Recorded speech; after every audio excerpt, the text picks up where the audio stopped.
안녕하세요. 김어준입니다. 지난 주말 카탈루냐 자치의회는 독립을 선언했고 이에 스페인 중앙정부는 자치의회 해산을 전면했습니다. 카탈루냐가 제2의 코소보가 될 수 없는 이유, 포털이 처음으로 메인에 띄운 관련 기사의 제목입니다. 코소보는 대량 학살을 경험했지만 카탈루냐는 민주적 권리를 누린 경우라 독립이 불가능하다는 내용입니다. 대량 학살 정도를 겪지 않으면 독립할 생각하지 마라. 이건 말이 안 되죠. 독립선언의 권리는 모든 인간에게 천부인권이 있듯이 그들 스스로에게 당연히 있는 겁니다. 그들의 선언을 외부에서 인정하느냐 아니냐의 문제가 그 다음 따를 뿐이죠. 그리고 그 인정 여부는 철저히 강자의 이해관계에 의해 좌우되어 온 게 국제사회의 현실입니다. 코소보는 학살을 당해서 독립이 인정된 게 아니라 러시아의 세르비아 동맹을 약화시키려는 미국의 전략적 지지가 있었기 때문 아닌가요? 그리고 그래서 코소보 독립을 러시아 중국은 여전히 인정하지 않는 거죠. 대량 학살을 겪는다고 독립이 보장됐으면 독가스 인종 청소를 경험한 쿠르드는 진작에 독립을 했어야 합니다. 약소민족들이 최근 선언한 독립들 아마 대부분 실패하겠죠. 그래도 그 독립을 심정적으로라도 응원하는 게 우리 이익을 해치지도 않는데 우리 같은 식민 역사를 가진 사람들로는 자연스러운 것 같은데 이런 기사를 접할 때마다 매번 느끼는 겁니다만 왜 우리 언론은 미국이나 유럽은 어떻게 생각한다. 서구 강대국의 시선으로 바라본 분석만 있는 건가요? 저는 그게 너무 이상합니다. 김어준 생각이었습니다.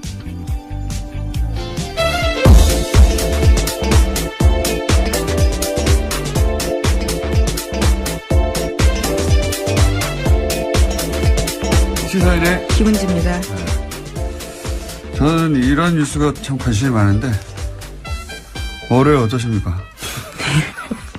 안 좋아 보이시는데요. 괜찮으신가요? 졸립니다. 네, 매우. 저는 이런 뉴스, 국제 독립 뉴스라든가 분쟁 뉴스가 관심이 많은데 이런 뉴스를 전하는 보도를 볼 때마다 참 이상해요. 저는 왜 이렇게 미국이나 유럽, 특히 서구 강대국의 시선만으로 이런 사안을 보는 건지, 예를 들어서 이 카탈루냐는 스페인 영토 주권을 얘기하거든요. 영토 주권. 스페인, 국경은 절대적이다. 영토는 절대적이다. 그런데 미국도 그걸 지지하고 있고요. 근데 이제 코소보 때는 미국은 세르비아의 영토 주권보다는 코소보의 민족 자결을 응원했어요. 예. 근데 그 이유가 정반대죠, 지금하고는. 지금 이걸 그대로 적용하면 카탈루냐 독립을 지지해야죠, 미국이. 예.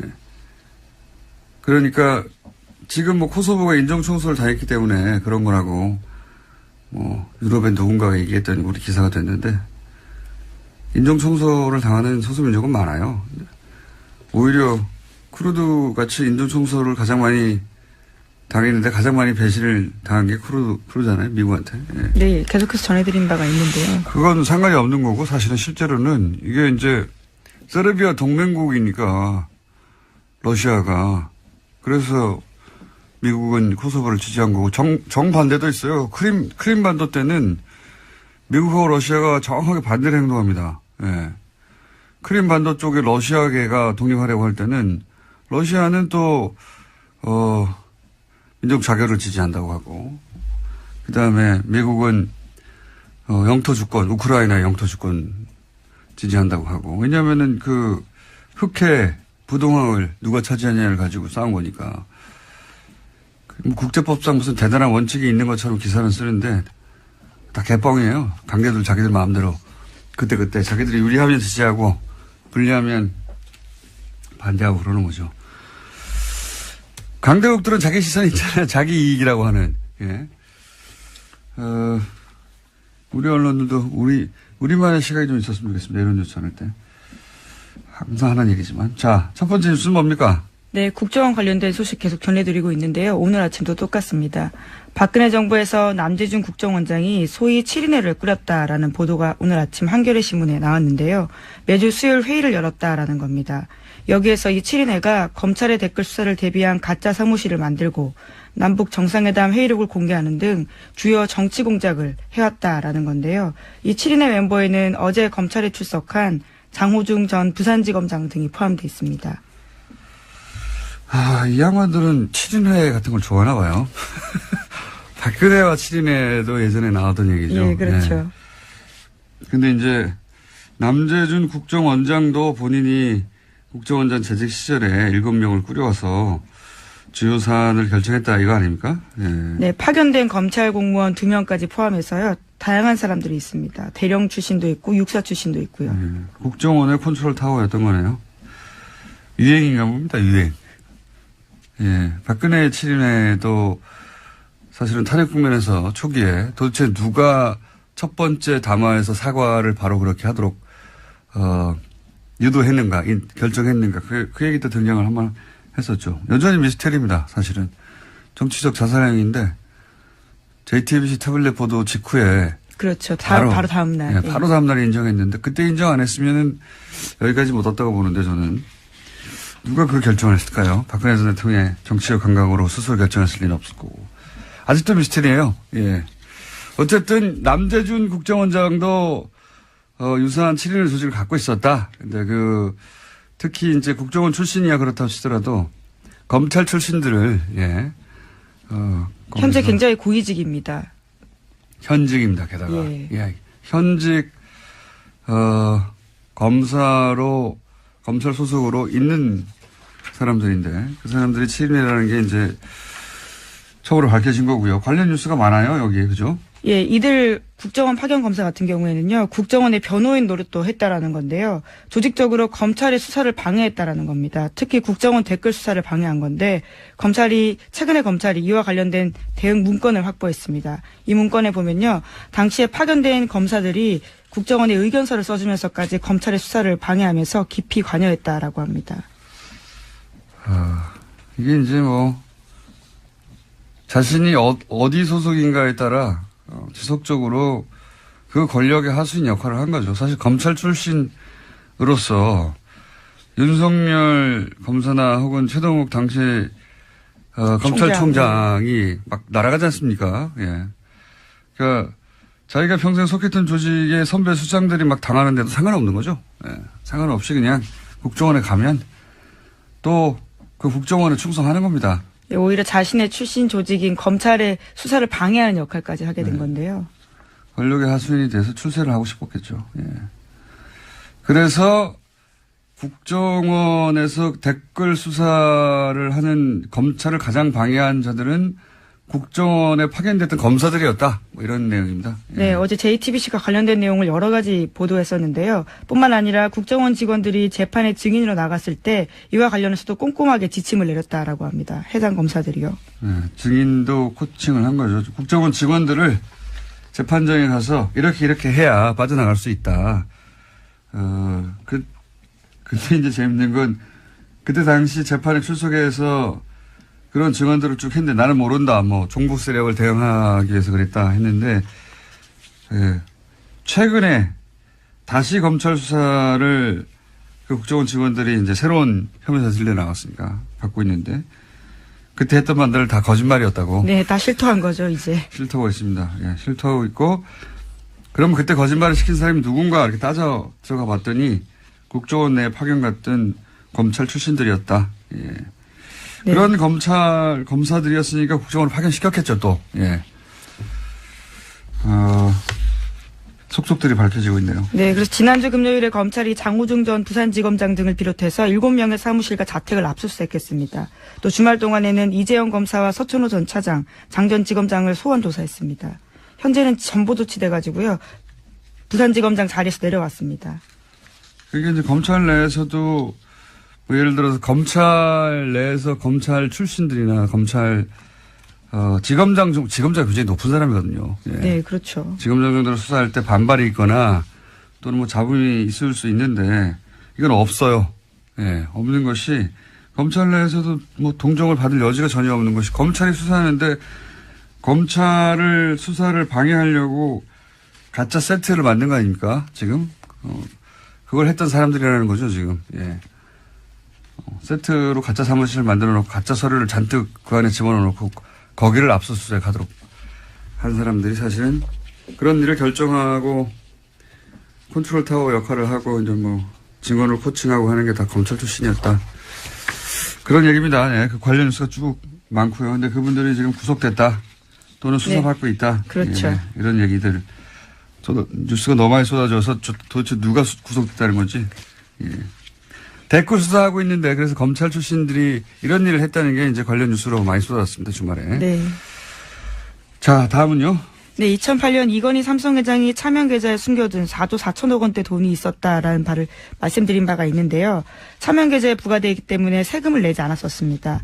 당시에 금융당국의 판단이 그랬었는데요. 하지만 이 사실이 드러나자 최근에 9년 만에 금융위원회가 차명 계좌에 대한 유권 해석을 원점으로 재검토하기로 했습니다.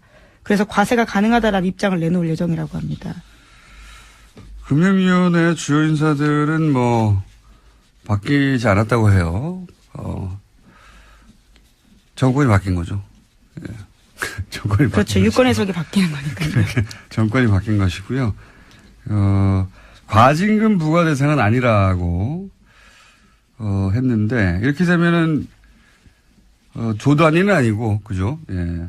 1,000억 단위 정도. 실제 이 문제를 처음 제기했던 갑자기 이런 생각이 나네요. 박용진 예, 의원님. 박용진 의원님 주장에 의하면 예, 계산을 또 저희도 해봐야 되겠지만 이게 2조 이상 과징금까지 하면 2조 이상이 될 거라고 했었는데 과징금 부과 대상은 아니라고 유권 해석을 또 해줬으니까 이렇게 되면 1,000억대 예.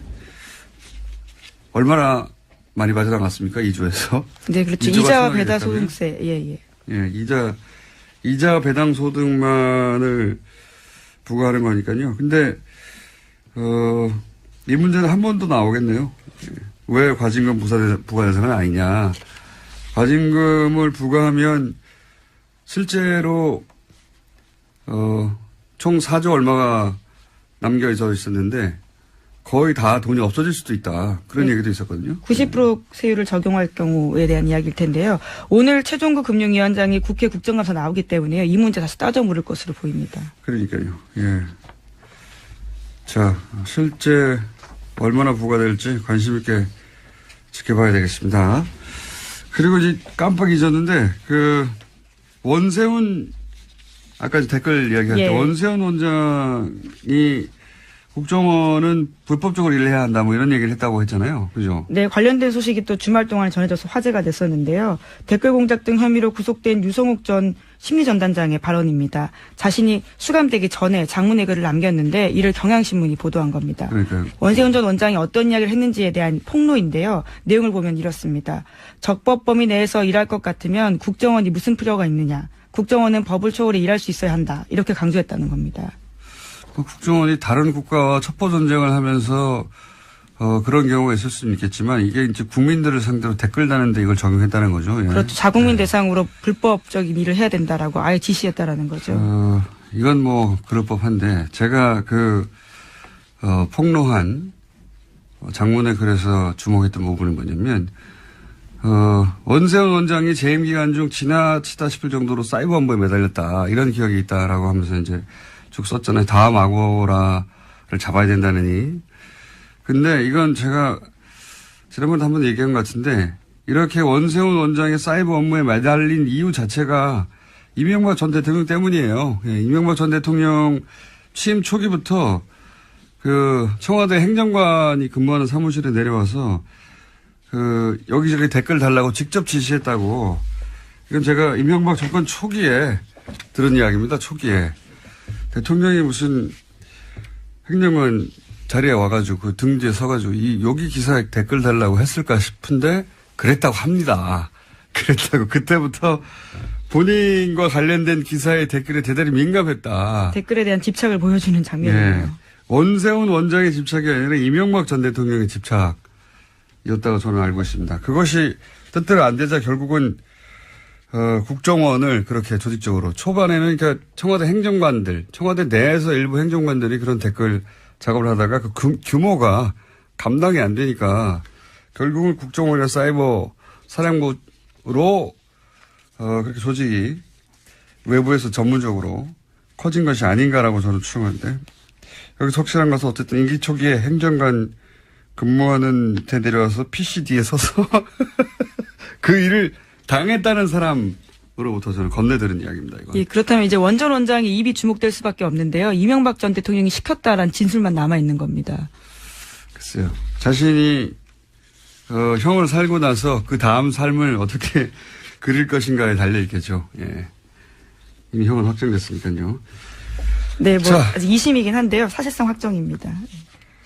하나, 둘 정도 더 할 수 있을 것 같습니다. 예, 뭐가 있나요? 또 다스와 관련된 비자금 조성 의혹 문건이 나왔습니다. 2008년에 차명으로 보이는 10여 개의 개인 계좌에서 다스로 120억 원이 옮겨졌다라는 JTBC 보도 내용입니다. 이 내용은 저희가 잠시 후에 이 내용 전문가들이 두 분 있어요. 조진우 기자하고 안홍근 총장이. JTBC가 급하게 아침부터 단독을 한 내용이죠. 예. 간단하게 정리하면 2008년에 개인 명의의 계좌 43개가 다스로 옮겨졌다 이런 내용인데 이 문건 자체가 주진우 기자가 사실은 들고 나왔던 문건 제가 이 방송에서 얘기했던 내용입니다. 예.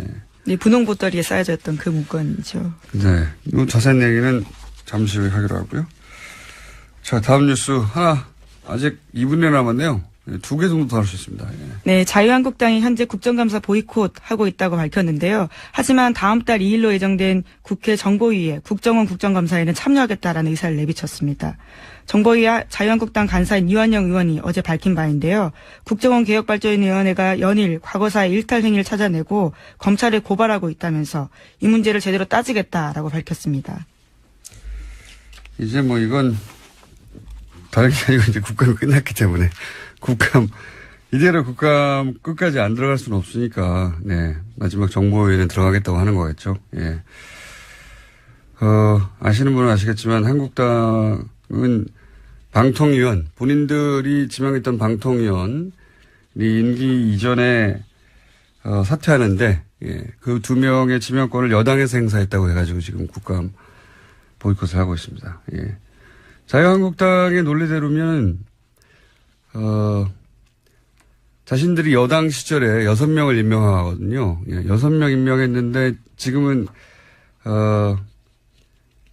야당이 되면 이제 3명으로 줄잖아요. 심지어 야당도 다양해졌습니다. 과거와 다른데요, 처지가요. 예, 야당이 되면 이제 줄어드는데 숫자가 그걸 인정할 수 없어서, 예, 자신들이 한번 임명했던 사람들이 보궐이 되면 그 사람들을 자기가 야당이 됐더라도 계속 지명해야 된다는 논리로 이제 보이콧을 하는데 이 논리대로면 6명을 여당일 때 지명했어요. 자신들이 야당이 됐어요. 이제 3명으로 줄어야 되는데, 임기 직전에 다 사퇴하게 만드는 겁니다. 그러면은 영원히 6명을 지명할 수 있어요. 이런 논리대로면. 왜냐하면 임기 전에 6명은 자유한국당에 배정됐다는 주장이거든요. 야당이냐 여당이냐 아니가. 놀라운 아니라. 주장입니다. 예, 그래서 이 논리대로면 여당 상관없이 자유한국당은 항상 6명을 할 수 있습니다. 임기 직전에 사퇴시키고 계속 보궐시키면 되죠. 연속해서. 말이 안 되는 주장인데. 어쨌든 그 이유 때문에 국감 보이콧을 했는데 큰 반향이 없자, 예. 막판에는 참석하려고 하는데 그게 이제 마침 국정국감입니다. 뭐 있나요 또? 예, 하나 더 소식 전해드리면요. 네. 예, 김무성 바른정당 의원 등 당내 통합파 의원들이 어제 회동을 가졌습니다. 그리고 오늘 11월 1일에 개최 예정인 의원총회를 전후로 해서 탈당을 할 예정이라고 합니다. 선도 탈당. 이게 아니라 한 번에 움직이려고 하는 거군요. 예. 네, 11월 3일에는 또 자유한국당의 박근혜 전 대통령 관련해서 출당 관련된 최고위원회가 있거든요. 여러 가지로 분수령이 될 자리가 있다라는 주장입니다. 녹취록이 어떻게 되느냐. 이영주 의원의. 그게 또 중요한 관건이겠죠. 원래 홍준표 대표하고 서청원 의원이 대결할 때 처음에 녹취록은 하나만 존재하는 것으로, 예. 그 녹취록의 내용을 각자 자기가 유리한 방식대로 얘기하는 것으로 이렇게 이해가 됐었는데 이용주 의원이 등장하면서 양상이 좀 달라졌어요. 이용주 의원은 홍준표 대표는 그 재판 시작되기 전에 돈을 전달했다고 하는 사람, 그 사람은 서청원 의원 사람인데 왜 나한테 그러냐라고 항의했다고 하고. 네, 자제시키라고 전화했다라는 취지죠. 서청원 의원은 자신에게 청착했다고. 그건 뭐 같은 말을 어떻게 해석하냐에 따라 다를 수 있습니다. 이용주 의원이 등장해서 했던 말은 두 사람이 그동안 다퉜던 내용과는 다르고 사실이라고 하면 다르고 1심이 끝난 후에 돈을 전달한 사람의 진술을 번복하게 해달라는 청탁을 했다라는 게 이용주 의원의 주장이거든요. 예. 그러한 또 녹취록이 있다는 취지 이야기인데요. 그러니까 만약에 그게 실제로 있다면 그 녹취록이 개뻥이냐 아니냐에 여러 따라서 번 나오네요. 개뻥. 왜냐하면 정치권에서 이런 녹취록이 있다는 공방이 뭔가 결정적으로 끝난 경우가 별로 없어요. 예, 녹취록이 있다고 막 하다가 흐지부지 사라지거나 녹취록을 들어봤더니 별거 아니거나 그런 경우가 많았거든요. 근데 이제 이 경우는 다른 당의 의원인데 녹취록이 있다고 들고 나왔기 때문에 그리고 이제 지금까지 얘기하고 다른 이야기를 했기 때문에 이 내용에 따라서는 사실은 홍준표 대표의 운명이 갈릴 수도 있고 서청원 의원이 이제 두 말 더 이상 할 수 없이 출당을 당할 수도 있고요. 또는 그 내용이 이용주 의원이 주장했던 것과 다르면 이용주 의원도 굉장한 타격을 또 입을 수도 있습니다. 어떻게 될까요? 녹취록이 이 주장 들으면 두 개에 해당되는 건데. 예. 네, 아직은 홍준표 대표와 서청원 의원 사이의 설전만 남아있는 상태입니다. 알겠습니다. 자, 오늘은 여기까지 하겠습니다. 시사인의 김은지였습니다. 감사합니다. 정말 억수로 아파. 자, 주진우 기자, 안원구 청장님 나오셨습니다. 안녕하십니까. 예, 안녕하십니까. 안녕하십니까. 네, 오랫동안 이미 2달 이상 거의 3개월째 진행하게 된 이 코너. 저희가 처음 이 다스 얘기를 꺼냈을 때 굉장히 어려웠어요. 왜 구조부터 이해시켜야 되기 때문에 BBK 10년 전이 아니죠. 17년 전으로 거슬러 나가서 또 땅이 있었다 이게부터 해가지고 참 복잡했는데 이제는 많은 분들이 이제 전체 그림은 이해하시는 것 같고 그리고 이제 많은 분들이 그래서 다스는 누구 거냐고 묻기 시작하셨습니다. 그런데 지난주에 JTBC가 다스 관련 특종을 굉장히 아침 이른 시간에 급히 내놨어요. 비자금을 찾았다. 비자금으로 의심되는 계좌를 찾았다. 예, 비자금 계좌라고. 근데 이제 그 내용을 자세히 듣고 보니까 이거는 우리가 2달 전에 다뤘던 문서 이야기 같은데. 안원구 청장님 아닙니까? 예, 지금 이쯤에서 제가 좀 고백을 해야 될 게 있는데요. 그 주진우 기자가 찾은 문건 속에 그 비자금으로 보이는 명단들이 있었지 않습니까? 그걸 제가 하도 아무도 안 받길래 제가 그 JTBC에 그걸 줬어요, 사실은. 주진우 기자한테 상당히 미안하게 생각하는데. 아니, 그 말은 하고 해야 될 거 아니야, 말은.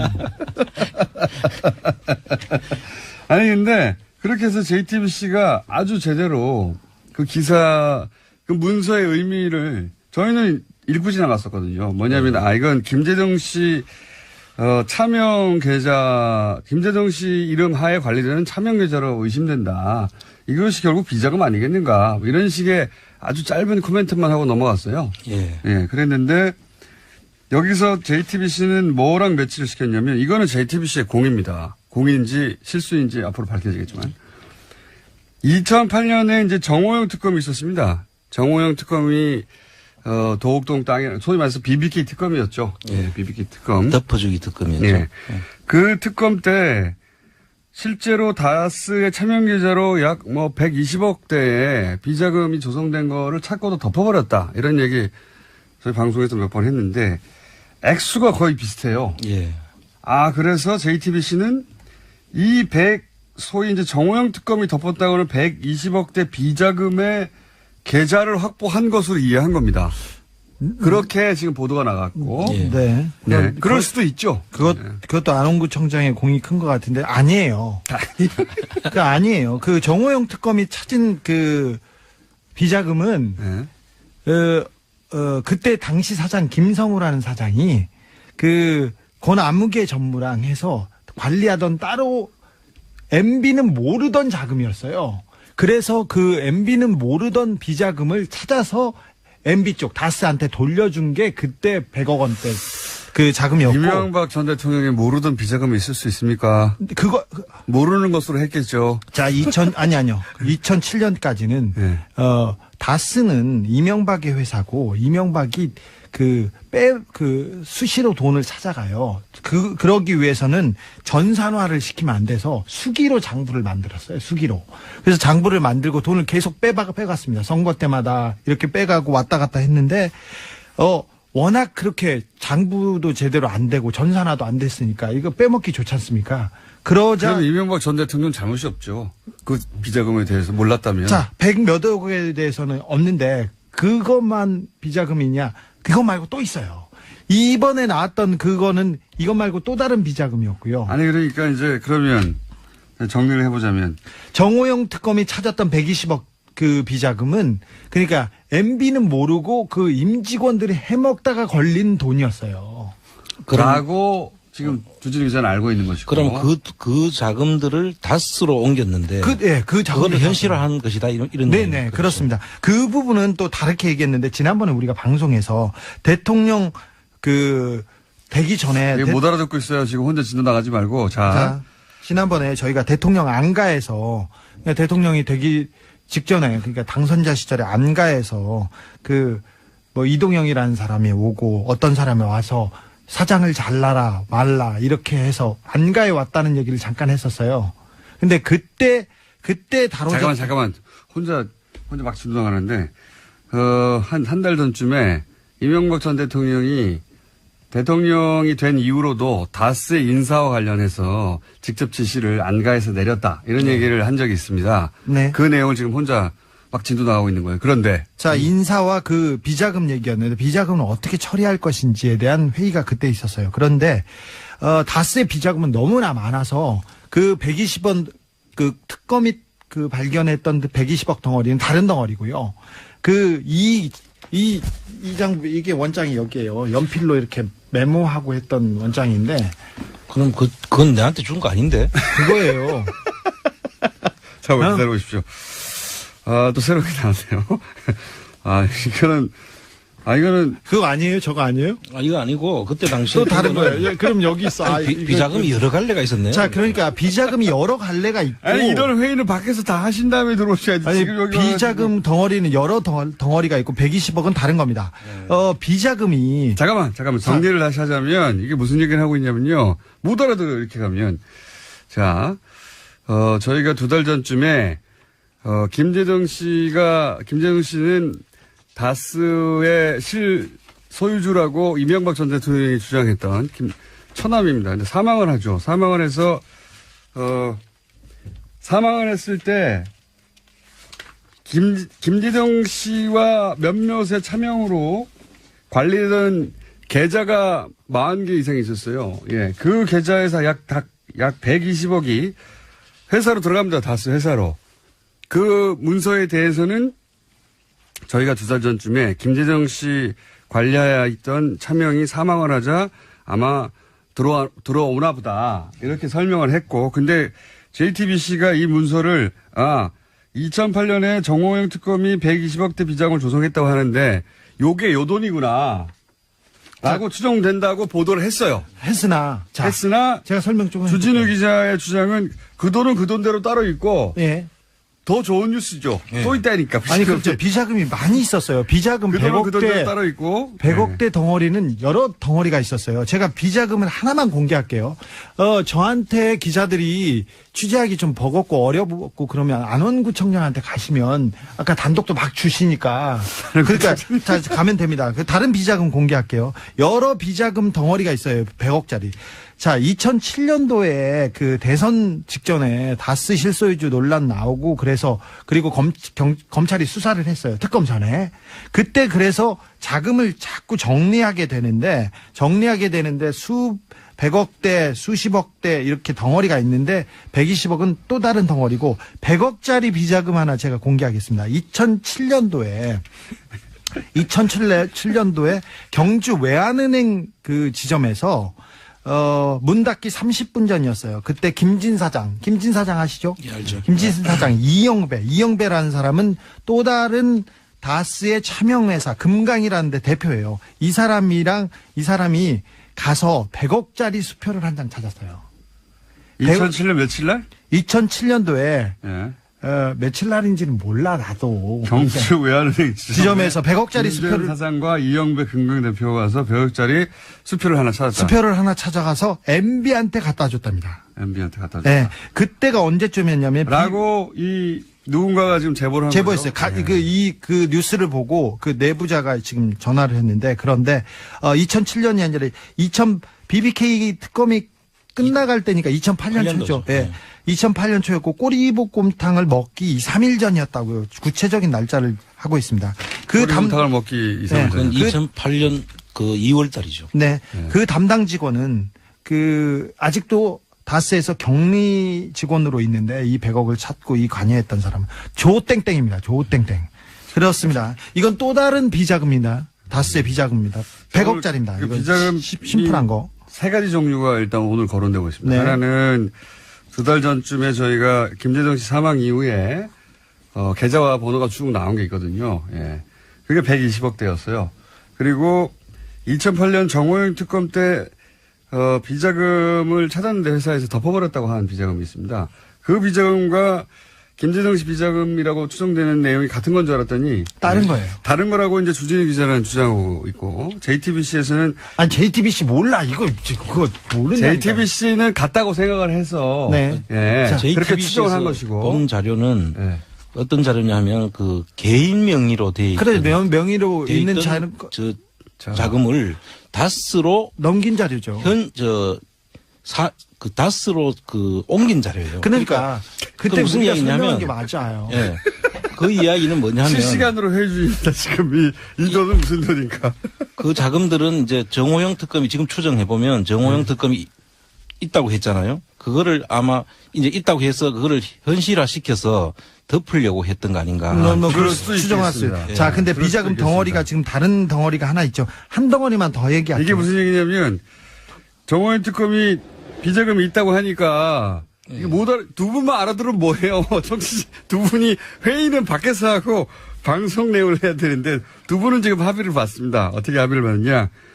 정호영 특검이 120억대 있다고 하는데 그러면 그게 비자금이 아니라고 예. 이제 맞춰야 되잖아요. 그래서 김재정 씨 차명 중에 120억대를 이렇게 두드려 맞춰가지고 그걸 해명하려고 했던 거 아니냐. 이런 지금 설명입니다. 그리고 지금 주 기자가 준 이 자료는 네. 그 자료가 아니죠. 그 자료가 아닙니다. 다른 자료예요. 예, 다른 비자금 정보. 그러니까 기자들 오시면 내가 다 드릴게. 자, 그리고 하나 더. 잠깐만. 비자금 하나 더 공개하자고. 잠깐만, 비자금 그래서 세 가지 종류가 지금 거론이 됐고요. 다른 덩어리 또 줄게. 자, 네 번째 덩어리가 나오려고 합니다. 네 번째 덩어리입니다. 강남 교보생명. 강남 교보생명. 옛날에 제일생명 사거리에 있었는데 거기에 있는 교보생명 지점에서 이병모.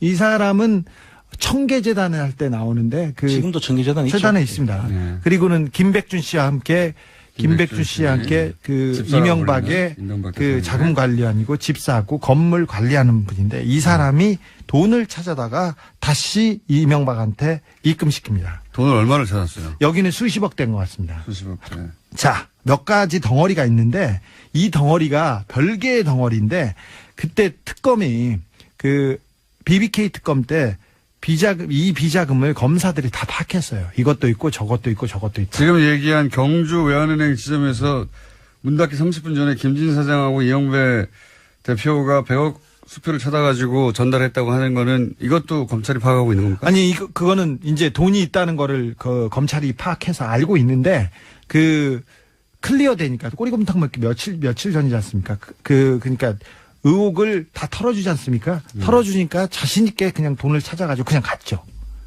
이것도. 털어주기로 결정돼 있으니까. 자, 근데 검사들이 다 알고 있었어요. 그래서 특검에서 그때 검사들이 파악한 비자금이 200억이 넘었어요. 100억대가 아니었어요. 그러니까 정호영 당시 특검이 당시 파악한 금액도 100억대가 아니라 200억대였다? 훨씬 넘었어요. 네. 그랬는데 그래서 삼성 서울병원에서 그때 이상은이 조사를 받으려고 하니까 삼성 VIP실, 삼성병원 19층 VIP실에 숨었어요. 숨어서. 누가? 이상은이요. 이상은 회장이. 지금 현재 다스 회장입니다. 네. 네. 회장을 조사하려고 하니까 거기 글로 가서 그냥 병원에 있었는데 검사들이 와가지고 비자금에 대해서 처음에는 막 물었어요. 근데 나중엔 다 덮어줬죠. 근데 특검의 결과는 어쨌든 다 덮어진 걸로. 다 덮어졌습니다. 네. 근데 특검에서 이미 200억이 넘는 수많은 비자금 계좌와 비자금 덩어리가 있는 것을 확인하고 다 덮어졌습니다. 100억대가 아니라 200억대였는데 덮어졌다. 네. 그러면은 또 JTBC가 보도한 것과 또 다른 또 관점이죠. 또 달라진 게 있네요. 여하간 JTBC는 JTBC 관점이 안원구청장 관점이니까 그 서류를 분석하고 그런데 얘기를 조금 더 해보자면 덩어리가 이렇게 있는 성격이 아예 다른 거라고요. 그러니까 JTBC의 관점이 자연스러운 관점이긴 합니다. 시기가 맞기 때문에 예. 120억대가 있었다고 정호영 특검이 발견했는데 덮었다고 최근에 보도가 됐잖아요. 네. 예. 그 금액과 이 금액이 대충 거의 비슷하기 예, 때문에 거의 맞는데 예. 거의 맞아서 그래서 다스에서 해외에 있는 계좌들을 가지고 120억을 만들었을 수는 있어요. 근데 하지만 그때 정호영 특검이 120억 원대 비자금이 나왔다는 거 한 것은 MB 몰래 딴 주머니 찬 다스의 임직원들에 대한 임직원들이 만들어 놓은 비자금이었어요. 그러니까 또 다른 비자금 덩어리였던 거죠. 자, 비자금 덩어리가 여러 개 나왔고 심상정 의원도 사실은 JTBC가 보도한 그 내용이 정호영 특검이 덮은 그 비자금이 아니냐. 왜냐하면 규모가 120대거든요. 시기가 맞고 그래서 이제 그렇게 예. 생각한 것 같고 지금 주진우 기자의 주장으로는 아니 더 120억의 특검이 덮은 거여도 상관없고요. 그러면 밝혀진 거고요. 그게 아니라 별게 더 있으면 더 좋죠. 또 나온 거니까. 아니 그게 또 다른 덩어리. 또 다른 덩어리가 있다. 그때 100억은 소위 이제 그 다스 내부에서 해먹은 비자금이고 그거 외에 또 이명박 전 대통령이 비자금을 받아갔던 것들이 몇몇이 네. 있다. 네. 특정 외환은행과 그다음에 특정은행과 교보생명 지점에서 등등. 이건 정확한 내용은 이제 세무조사나 검찰 수사에서 정확하게 밝힐 필요가 있다. 그렇게 보여집니다. 덩어리가 너무 많이 나오니까 이제 헷갈리기 시작하는데 차근차근 하려고 그러는데 갑자기 JTBC가 나오는 바람에 한꺼번에. 당시에 2007년도에까지는 다스에서는 그런 큰 회사에서 뭐 장부가 수기였어요. 그러니까 그냥 종이로 써가지고 이렇게 갖다 두는 다음 주에 제가 수기 장부를 하나 이렇게 샘플을 가져올게요. 장부에서 찾아와서. 그런데 다 어디서 하잖아 몰라요. 2008년도에 그 특검이 시작됐지 않습니까? 그래서 그 당시에 양산 폐기물 업체에 1톤차 분량 3개를 가져다가 이렇게 폐기했어요. 근데 폐기했던 그 직원이 또 보낸 또 편지를 하나 제가 조금만 읽어드릴게요. 2007년 10월에서 11월에 MB가 대통령 선거하기 전에 BBK 주가 조작 사건과 다스 실소유주 사건들로 검찰 조사가 있었는데 자료를 숨기기 위해서 어떻게 했냐면은 다스에서는 모든 서류를 모든 장부를 태웠대요. 근데 어떻게 샀나 이제 다 태워가지고. 회사에서는 그 도저히 다 태우기가 어려우니까 1톤 트럭 세대 분량으로 회사 관련 서류를 부산 관련 양산국도변 고물상에 옮겨가지고 파쇄해가지고 처분하였습니다. 그때 당시 권 전무, 문 부장, 손대리 협의하에 자료를 옮기고 폐기하였는데 그때 자료 중에는 공문 형식으로 된 BBK 관련 자료와 돈을 주고받는 영문 서류가 있었고요. 맨 마지막에 이 서류에는 MB의 사인이 있었다는 겁니다. 다스의 내부 문서에 이명박 전 대통령의 사인이 있었다. 네, 그렇습니다. 폐기했다는 거는 이제 지금은 입증할 수가 없죠. 네, 관련자들의 진술 정도만. 폐기한 사람이 지금 얘기하는 겁니다. 그러니까 뭐 어느 정도 또 신빙성은 있죠. 그 JTBC에서 보도한 그 자료를 보면 네. 개인 명의에서 다스 명의로 갔기 때문에 그 자금의 원천을 따라가 보면 금방 이게 어떤 자금인지를 알 수가 있습니다. 지금 폐기해도 그건 명백하게 지금 계좌번호까지 다 나타나거든요. 그렇죠. 근데 이게 참 재밌는 게 보통의 비자금은 회사에서 밖으로 나가는 겁니다. 이 비자금은 밖에서 김재정 씨 사망하자 밖에 개인 명의로 있던 게 회사로 들어와요. 예. 이상한 흐름이에요, 굉장히. 그것도 비자금으로 이렇게 물론 비자금이죠. 그렇죠. 예, 빼돌린 정상적이지 않은 돈이니까. 그렇습니다. 개인 명의로 돼 있던 걸 다스로 옮겼기 때문에 비자금이- 금융실명법도 위반이죠, 그 당시에. 예. 비자금이 많으니까 참 좋네요. 자꾸 네. 나와가지고. 그렇죠. 이야기거리도 많고. 그러면 당시 BBK를 수사했던 정호영 특검 소속의 혹은 BBK 관련 수사를 했던 검사들은 지금 뭐 하고 있나요? 난 지금 현직에 거의 있습니다. 근데 이분들이 그냥 수사하면 됩니다. 뭐 압수수색 하지도 않고 옛날에 있었던 걸 캐비넷에서 꺼내서 그냥 하면 됩니다. 그래도 그분들이 다시 BBK가 수면에 올라오는 것을 상당히 부담스러워하겠죠. 두려워하고 있었던 것 같아요. 이게 이분들은 BBK 수사가 제대로 잘 됐다고 생각하는지 아닌지 몰라도 최소한 주장은 현재 하고 있는 분들이거든요. 잘 됐다. 예. 그러니까 일단 수사가 어려워요. 일단 이 BBK와 다스의 진실이 밝혀지려면 이 검사들의 양심 고백, 국정원에서 검사들이 진실을 막았던 것처럼. 그런데 어떻게 막았는지 제 사건에서 사실 좀 알 수 있어요. 당시 BBK 수사의 정점에 최재경 전 민정수석 그리고 김기동 검사 많이 거론되는 분들이죠. 네. 이 김기동 검사하고는 주진우 기자도 안홍구 청장님도 인연이 있지 않습니까? 근데 저는 원고 피고 관계였어요. 네. 이 사람들이 저를 다 고소해가지고요. 전 제 수사를 해서 저를 구속시킨 사람이죠. 이미 김기동이요? 그런데 이 사람이 어떻게 하다 보면 이게 다 이렇게 연결이 됐어요. 그 당시에 BBK 했던 분인데. 저를 한 번도 조사도 하지 않고 한 번도 나오라고 이야기도 없이 원래 바로 최순실 비자금 찾으려고 등장하신 출연을 시작하신 분인데 하다 보니 이렇게 BBK로도 다 연결돼 자, 있어요. 예. 연결됩니다. 그 당시 BBK 수사검사들이 최재경, 김기동, 김우곤, 장영섭, 배종혁, 최성환, 박철웅, 박광배, 김양수, 김영석. 다 지금 굉장히 좋은 부서에 다 있습니다. 그 중에서 김기동 검사하고는 인연이 특별하시다고. 그렇습니다. 예. 국세청에서 저를 청부 수사를 시켰고요. 그 당시에 이현동 당시 차장이 서울지검장인 노황균 씨한테 찾아갔다는 이례적으로 갔다. 근데 그때 제 수사를 시키기 위해서 같은 것으로 이제 추정이 되고요.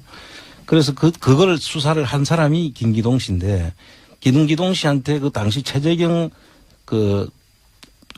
씨가 김기동 씨한테 이 BBK 다시 수면으로 떠올린다. 안홍구를 수사하지 말아라고 했다는 것을 내가 조선일보 간부로부터 들은 이야기예요. 그래서 일화가 구체적으로 어떻게 된다고요? 일화가 서로를 길어가지고 어떻게 했다고요? 일화가? 이제 김기동 씨가 수사를 김기동이 담당 검사였는데 예. 김기동이 검사하려고 했더니 최재경 전 검사가 최재경 씨가 안홍구 수사하지 마라. BBK 다시 떠올릴 수 있으니까 이렇게 말렸다고요? 그렇죠. 말렸다는 것을 이제 조선일보 들었다. 간부가 저한테 이야기를 해줬고요. 그분들이 수사를 하게 되면 BBK가 수면으로 떠오를 수 있다. 그러니까 건들지 마라. 이렇게 이야기를 했다는 거예요. 자, 어쨌든 구속되셨고요. 자, 김기동 검사는 1년만 갔다 오셨고 그래서. 네, 예. 네. 김기동 검사는? 네, 김기동 검사는 김경준한테 자기한테 형이라고 부르라고 하면서 형량을 네가 이명박을 빼주면 형량을 그런 줄여줄게 일이 있었다는 주장을 김현준 씨가 했죠. 메모에도 나오고요. 그다음에 그 이후에 김기동이 중간중간에 계속 나옵니다. 방산비리에도 나오고 다른 데도 나오는데, 지난번에 140억이 다스로 갈 때, 그 당시에 김경준 씨가, 에리카 누나가 언제 금방 들어갈 테니까 잘 봐주세요. 그렇게 편지를 썼던 사람이기도 합니다, 김기동. 그렇죠. 굉장히- 예. 주진우 기자, 안홍구 청장이었습니다. 안녕하세요. 김원준입니다. 지난 주말 카탈루냐 자치의회는 독립을 선언했고, 이에 스페인 중앙정부는 자치의회 해산을 전명했습니다. 카탈루냐가 제2의 코소보가 될 수 없는 이유, 포털이 처음으로 메인에 띄운 관련 기사의 제목입니다. 코소보는 대량 학살을 경험했지만 카탈루냐는 민주적 권리를 누린 경우라 독립이 불가능하다는 내용입니다. 대량 학살 정도를 겪지 않으면 독립할 생각하지 마라. 이건 말이 안 되죠. 독립선언의 권리는 모든 인간에게 천부인권이 있듯이 그들 스스로에게 당연히 있는 겁니다. 그들의 선언을 외부에서 인정하느냐 아니냐의 문제가 그 다음 따를 뿐이죠. 그리고 그 인정 여부는 철저히 강자의 이해관계에 의해 좌우되어 온 게 국제사회의 현실입니다. 코소보는 학살을 당해서 독립이 인정된 게 아니라 러시아의 세르비아 동맹을 약화시키려는 미국의 전략적 지지가 있었기 때문 아닌가요? 그리고 그래서 코소보 독립을 러시아 중국은 여전히 인정하지 않는 거죠. 대량 학살을 겪는다고 독립이 보장됐으면 독가스 인종청소를 경험한 쿠르드는 진작에 독립을 했어야 합니다. 약소민족들이 최근 선언한 독립들 아마 대부분 실패하겠죠. 그래도 그 독립을 심정적으로라도 응원하는 게 우리 이익을 해치지도 않는데 우리 같은 식민 역사를 가진 사람들로는 자연스러운 것 같은데 이런 기사를 접할 때마다 매번 느끼는 겁니다만 왜 우리 언론은 미국이나 유럽은 어떻게 생각한다. 서구 강대국의 시선으로 바라본 분석만 있는 건가요? 저는 그게 너무 이상합니다. 김호준 생각이었습니다.